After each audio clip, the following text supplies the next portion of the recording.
Bentornati in diretta con Ore 7, il Gazzettino di oggi nella prima pagina titola Case di riposo, le nuove regole, i parenti potranno tornare a far visita agli ospedali delle RSA, come anche abbiamo anticipato nel corso dei nostri notiziari nella giornata di sabato, grazie a questa ordinanza del Ministro Speranza, eccolo qui il titolo. Ne parliamo oggi con Giovanni Di Prima, coordinatore e direttore generale ASP e Case di riposo comunali di Federsanità ANCI Friuli Venezia Giulia. Buongiorno Di Prima, eccolo lì, lo vediamo collegato. Buongiorno. Allora, grazie per l'invito. Allora, lei La ringrazio. ci deve chiarire un po' come funziona la questione delle case di riposo, perché magari tanti parenti vorranno andare a trovare finalmente, non in una stanza degli abbracci, ma in un abbraccio vero, i propri nonni, insomma, che sono lì ricoverati. Sì, finalmente è arrivata improvvisamente questa ordinanza del Ministro Speranza, è arrivata l'8 maggio, siamo tutti molto sorpresi e contenti. Credo che ci sia stata una forte spinta da parte della conferenza delle regioni che ha promosso questa ordinanza. Allora, quali sono sostanzialmente le novità dell'ordinanza? Io direi innanzitutto sugli assi portanti di questa ordinanza, che sono estremamente interessanti e anche nuovi come approccio. Allora, innanzitutto sottolinea l'importanza della vaccinazione, ovvero la ripartenza di queste strutture, come delle strutture ospedaliere, delle RSA in generale, avviene grazie alla vaccinazione e quindi vi è una forte sottolineatura dell'importanza della vaccinazione.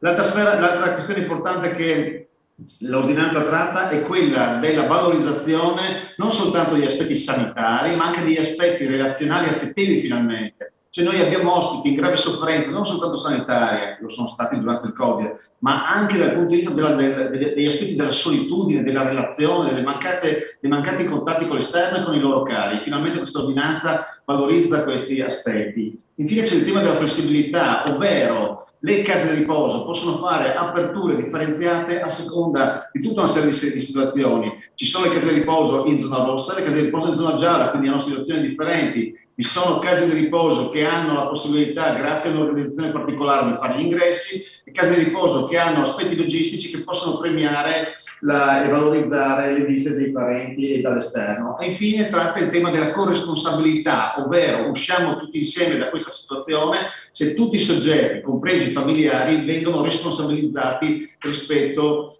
al tema del Covid. Allora, quali sono le ricadute concrete di questi 4 principi? La prima ricaduta è quella che finalmente possono rientrare i familiari all'interno delle case di riposo in presenza.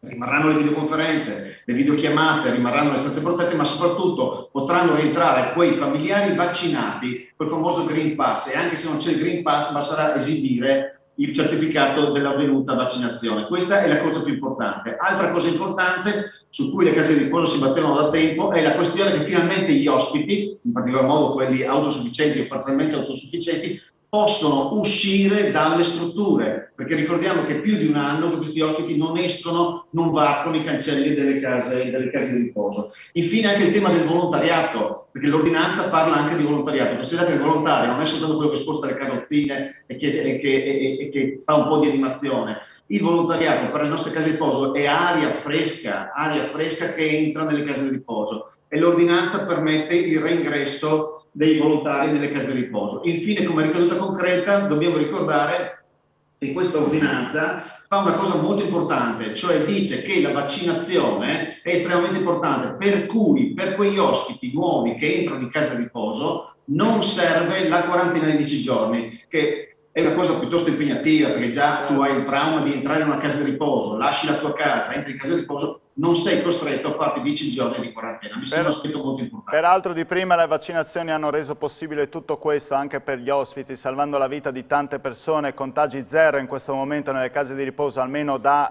3 giorni, però i decessi sono stati tanti, veramente tanti, e i contagi sono stati veramente tanti in questi mesi. Avete fatto un bilancio della situazione, anche la situazione anche nelle case di riposo, quanto sono occupate attualmente?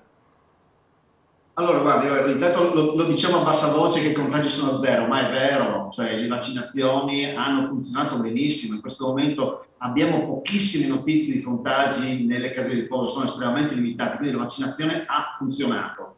Ecco, il tasso di occupazione dei posti letto è in grave crisi, nel senso che quando siamo usciti e siamo entrati nel mondo delle vaccinazioni, intorno a metà gennaio, diciamo, il tasso di occupazione era inferiore del 30% addirittura in moltissime case di riposo, e quindi questo voleva dire anche gravi problematiche di bilancio e di cassa per le case di riposo, ma anche non riuscire a dare risposte al territorio e alle famiglie. Adesso piano piano la situazione sta migliorando, nel senso che le case di riposo hanno ricominciato a fare gli ingressi, però non è facile perché le liste di attesa sono effettivamente molto molto brevi, se non assolutamente nulle, e quindi questo qui è un problema. Questo dipende da diversi fattori, anzitutto dall'immagine che le case di riposo hanno dato in questo periodo, per cui i familiari hanno paura nell'affrontare questa scelta. Sappiamo di moltissime rinunce, di domande presentate e poi è arrivata la rinuncia. Ma piano piano stiamo ripartendo, e poi è dato anche dalle procedure di ingresso. Le procedure in questo momento sono molto lunghe, infatti abbiamo chiesto all'amministrazione regionale di semplificare le procedure di ingresso, in particolar modo quelle amministrative e burocratiche, perché in questo momento risultano particolarmente complicate. Rispetto al tema dei decessi, quanti decessi? Allora, il panorama in regione è decisamente variegato. Ci sono state strutture che non hanno avuto contagi, strutture che pur avendo avuto contagi e anche tanti hanno avuto pochi decessi, e strutture che purtroppo hanno avuto tanti contagi e tanti decessi. È difficile in questo momento fare un ragionamento, però possiamo sicuramente dire che il virus ha fatto danni nelle case di riposo per tre motivi principali. Allora, innanzitutto per motivi strutturali, perché non sempre le case di riposo erano attrezzate per fare la compartimentazione, per gli spazi filtri, per gli isolamenti, e comunque hanno avuto bisogno di tempo per farlo.